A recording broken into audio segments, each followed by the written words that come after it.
Oleh karena ini menurut saya perlu perhatian khusus Pak Menteri Pertahanan dan Pak Panglima TNI. Kalau memang di situ sudah tidak ada job, keluarkan beliau-beliaunya.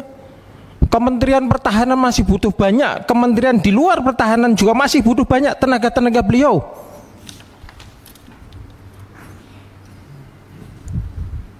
Saya mantan tentara Pak, pernah jadi bupati. Jujur saja, saya juga plonga-plongo jadi bupati, karena emang nggak pernah dibekali untuk menjadi bupati itu ilmunya kayak apa. Nah ini kalau misalkan perwira tinggi ini segera mungkin diperbantukan ke kementerian atau departemen yang non pertahanan, harapan kami sekalian aja jadi wasrik di situ Pak, untuk membantu Pak Presiden sekarang ini yang komitmen untuk memberantas korupsi. Sayang sekali Jenderal Lemhanas lagi yang sudah 2 tahunan lebih pada parkir. Ini mungkin perlu jadi catatan tersendiri Pak Pimpinan dan juga Pak Menhan, izin. Yang selanjutnya yang kedua, saya tertarik tadi yang disampaikan oleh Pak Menhan tentang rencana pembentukan 100 batalion teritori pembangunan Pak ya. Tadi Bapak menyebutkan di situ ada kompi, 1 batalion itu ada kompi perikanan, peternakan, pertanian dan lain sebagainya. Ini sangat dahsyat Pak. Dan saya yakin kenapa punya rencana kayak gini, ini Bapak pasti akan mengaplikasikan cita-cita besar Pak Presiden, di mana menginginkan mempunyai cita-cita besar Indonesia punya ketahanan pangan, bahkan swasembada. Pak, izin ini saya sampaikan Pak, bahwa petani kita di Indonesia ini, petani yang asli Pak, itu tidak kurang Pak, banyak sekali. Tapi problem-problem dasar mereka sebagai petani asli yang ada di seluruh Indonesia ini memang sama sekali tidak terbackup dan tidak terbantu oleh pemerintah. Contoh satu Pak, pupuk sajalah harus berapa ribu kali lagi, berapa juta ribu kali lagi petani itu jerit gara-gara hanya kurang pupuk. Dan ini nggak mungkin kita nggak tahu, itu nggak mungkin. Yang kedua, masalah benih, ketersediaan benih. Yang ketiga, masalah ketersediaan pestisida atau obat-obatan untuk pertanian. Yang keempat, masalah penyuluh pertanian.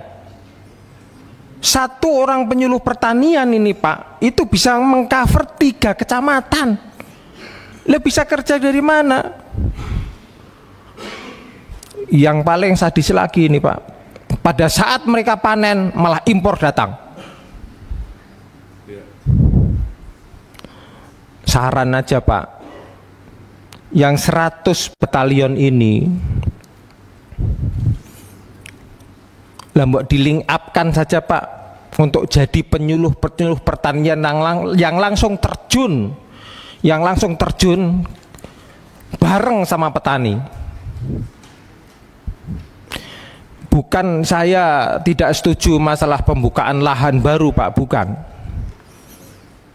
Tapi saya informasikan kepada Bapak bahwa berapa banyak kepala daerah di seluruh Indonesia ini yang menghantam saja AMDAL yang harusnya daerah hijau babat jadi perumahan.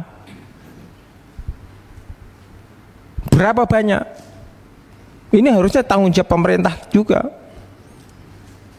Tapi karena punya kewenangan yang begitu dahsyat si kepala daerah ini, akhirnya udah 14. Dan ini semakin lama pasti lahan pertanian akan habis Pak.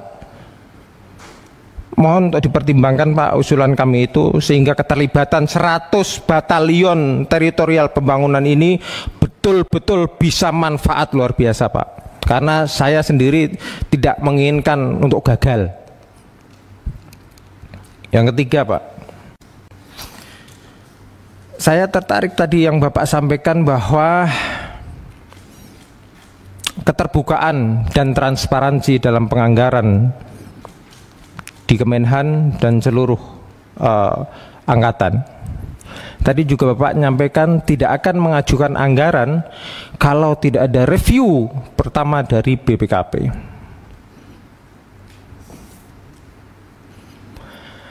Pak,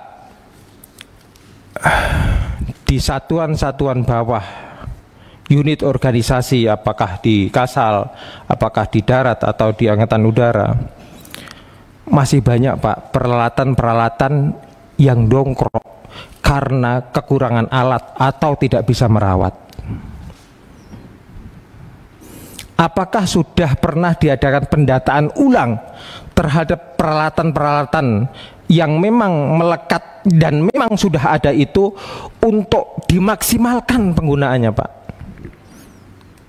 Sayang sekali kalau misalkan ada anggaran baru untuk beli tapi alat yang sudah ada sendiri yang harusnya bisa dipakai itu malah nggak kepake. Atau bahkan misalkan ada 10 heli yang ada senjatanya cuma 3, yang lainnya belum ada. Kami mohon Pak, mumpung ini masih tahun pertama Pak Presiden juga menjabat, untuk 5 tahun ke depan agar betul-betul diteliti ke masing-masing unit organisasi di bawah Bapak, sehingga peralatan tempur yang ada ini betul-betul nyata bisa terpakai. Jangan sampai yang sudah ada, yang sudah kebeli, ada yang tidak bisa kepakai atau tidak maksimal, malah beli yang baru. Kami sangat mendukung untuk keterbukaan atau transparansi dalam bidang anggaran, Pak.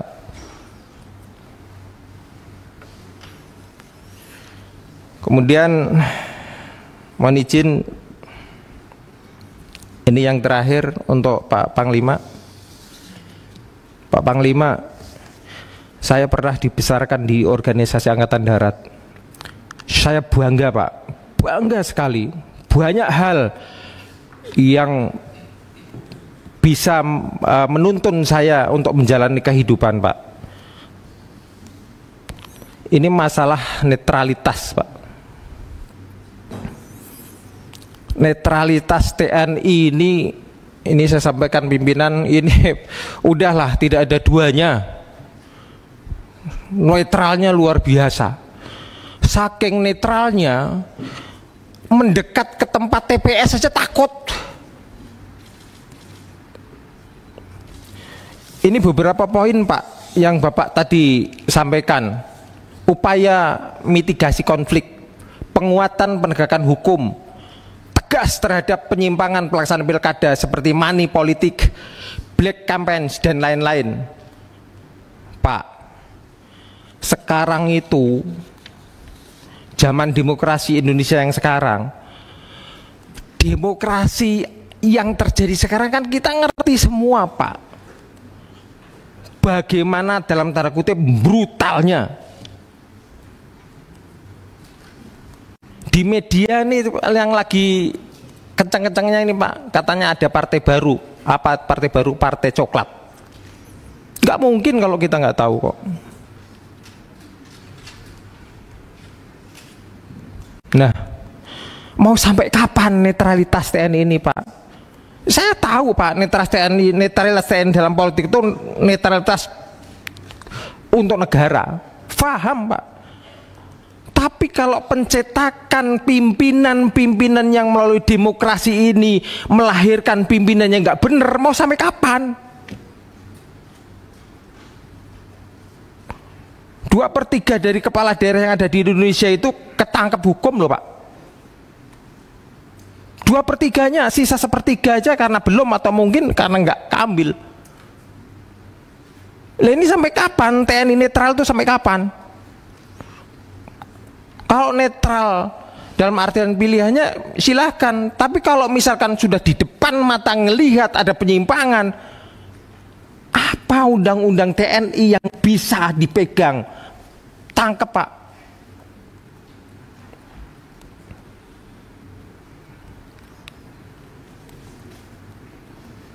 negara ini kebetulan aja Pak sekarang ini bahwa seluruh pimpinan yang ada harus keluar dari permainan politik Pak, harus keluar dari permainan politik.